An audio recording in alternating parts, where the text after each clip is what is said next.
સ્થાનિક વાહનોને બોરિયાજ ટોલનાકા પર ટોલટેક્સમાંથી રાહત, કાયમી ઉકેલ માટે નીતિન ગડકરીને રજૂઆત.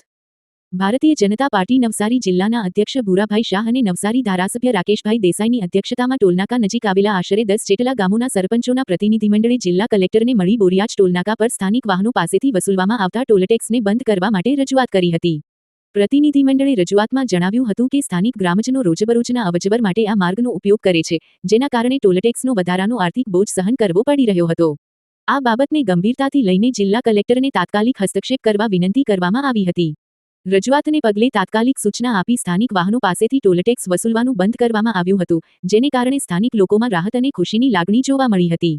સાથે જ આ પ્રશ્નનો કાયમી ઉકેલ આવે તે માટે ભારતીય જનતા પાર્ટી નવસારી જિલ્લાના પ્રમુખ ભૂરાભાઈ શાહ દ્વારા દેશના માર્ગ પરિવહન અને રાજમાર્ગ મંત્રી નીતિન ગડકરીને પત્ર લખીને સ્થાનિક વાહનોને કાયમી ટોલમુક્તિ આપવા રજૂઆત કરવામાં આવી છે. આ અંગે જિલ્લા ભાજપ દ્વારા મુખ્યમંત્રીને પણ પત્ર લખીને આના ઉકેલ માટે રજૂઆત કરવામાં આવી છે. ભાજપના આગેવાનો દ્વારા જણાવાયું હતું કે સ્થાનિક જનતાના હિત માટે સતત પ્રયાસો ચાલુ રહેશે અને ટૂંક સમયમાં આ પ્રશ્નનો સ્થાયી ઉકેલ લાવવામાં આવશે. આ પ્રતિનિધિમંડળમાં 10 ગામોના સરપંચો ઉપરાંત નવસારી જિલ્લા ભારતીય જનતા પાર્ટીના મહામંત્રી જીગરભાઈ દેસાઈ, નવસારી તાલુકા ભારતીય જનતા પાર્ટીના પ્રમુખ હિતેશભાઈ પટેલ સહિત આગેવાનો અને કાર્યકરો પણ જોડાયા હતા.